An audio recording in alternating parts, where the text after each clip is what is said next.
जिस तरह से जोधपुर की जनता ने देश की जनता को जिस तरह से नरेंद्र मोदी जी को प्रधानमंत्री बनाना था, जोधपुर की जनता ने 2,74,000 वोटों की विजय का आशीर्वाद मुझे दिया था। संयोगवश कांग्रेस पार्टी के उम्मीदवार के रूप में राजस्थान के वर्तमान मुख्यमंत्री अशोक गहलोत साहब के पुत्र मेरे सामने चुनाव के प्रत्याशी थे। अपने पुत्र की अपने ही होम टर्फ पर हार से उपजी खींच के चलते निरंतर बेतुके बयान देकर के मुख्यमंत्री मेरे चरित्र पर कीचड़ उछाल करके मेरा राजनीतिक दृष्टिकोण से नुकसान करने की चेष्टा कर रहे हैं।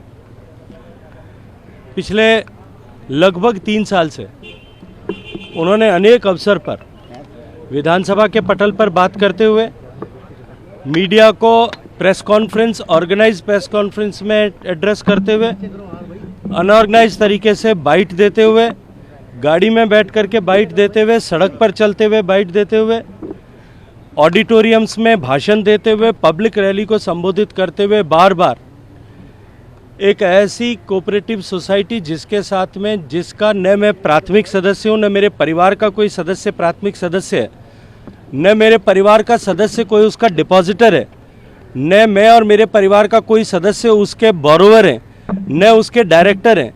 किसी भी तरह से हमारा प्रत्यक्ष रूप से परिवार का जिसके साथ में जुड़ाव नहीं है, उसमें हुए घोटाले के साथ में मेरा नाम संबद्ध करके निरंतर वो बार बार मेरे चरित्र हनन का प्रयास करते हैं।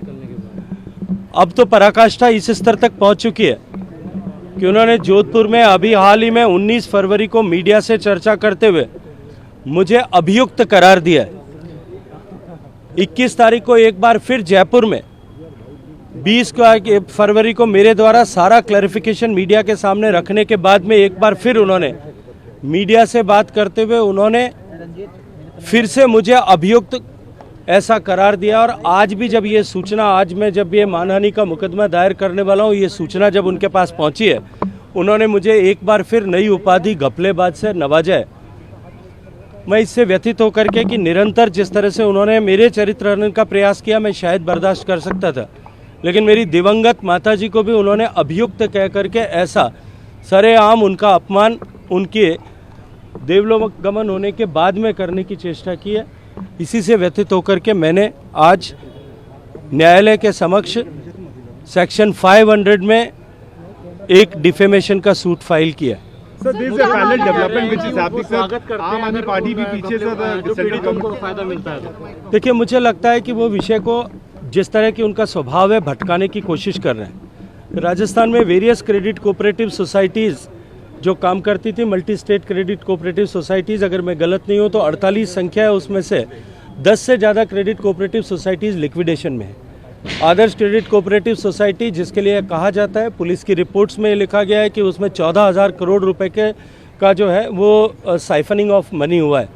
इसी तरह से संजीवनी क्रेडिट कोऑपरेटिव सोसाइटी, नवजीवन क्रेडिट कोऑपरेटिव सोसाइटी और इसी क्रम में साई कृपा क्रेडिट कोऑपरेटिव सोसाइटी और अनेक लगभग 10 से ज़्यादा क्रेडिट कोऑपरेटिव सोसाइटीज़ हैं जिनमें 15,000 16,000 करोड़ रुपए से ज़्यादा का पैसा साइफनिंग हुआ है। ऐसी जांच जो चल रही, उन सब क्रेडिट कोऑपरेटिव सोसाइटी के लाखों निवेशकों की उनको चिंता नहीं। वो इस बात से परिलक्षित होता है कि इसके लिए भारत सरकार ने जो कानून बनाया है, banning of unregulated deposit schemes act, उस कानून को, जिसको देश में जो कानून 2019 से देश में लागू है, उस कानून के अनुरूप जो प्रक्रिया करनी चाहिए कि जितने भी मुकदमे दर्ज हों, उन मुकदमों को तुरंत, अगर multi state credit cooperative society हो तो उसको जांच के लिए सीबीआई को सौंपा जाए और उसका जो स्पेशल डेजिग्नेटेड कोर्ट है वो कोर्ट प्रॉपर्टीज़ का अटैचमेंट करके लोगों की जो है वो जमा, निवेशकों के जमाओं का भुगतान कर सके। लेकिन उस रास्ते पर न जा करके उसको मेरे साथ में बिना वजह कनेक्ट करके और कनेक्ट करते हुए अपने राजनीतिक लाभ के लिए इतने लाखों निवेशकों का नुकसान करने पर आमादा है। जो भारत सरकार ने कानून बनाया है, उस कानून के तहत एफआईआर रजिस्टर होने के बावजूद भी जो ऑब्लिगेशंस कानून के तहत हैं उनको पूरा किए बगैर वो मात्र और मात्र राजनीतिक लाभ की प्राप्ति के लिए इस तरह का कीचड़ उछालने का काम कर रहे हैं।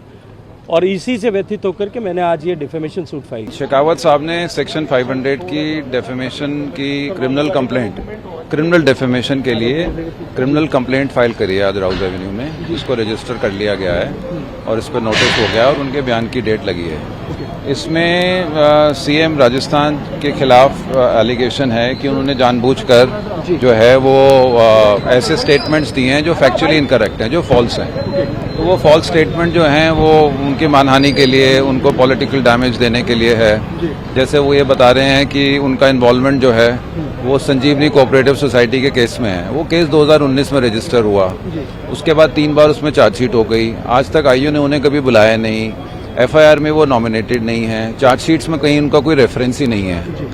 तो आप कैसे ये एलिगेशन लगा रहे हैं? बीइंग द होम मिनिस्टर, वो होम का पोर्टफोलियो भी उनके पास ही है, तो उनके पास तो केस डायरीज भी आ सकती हैं, सारी जानकारी भी आ सकती हैं।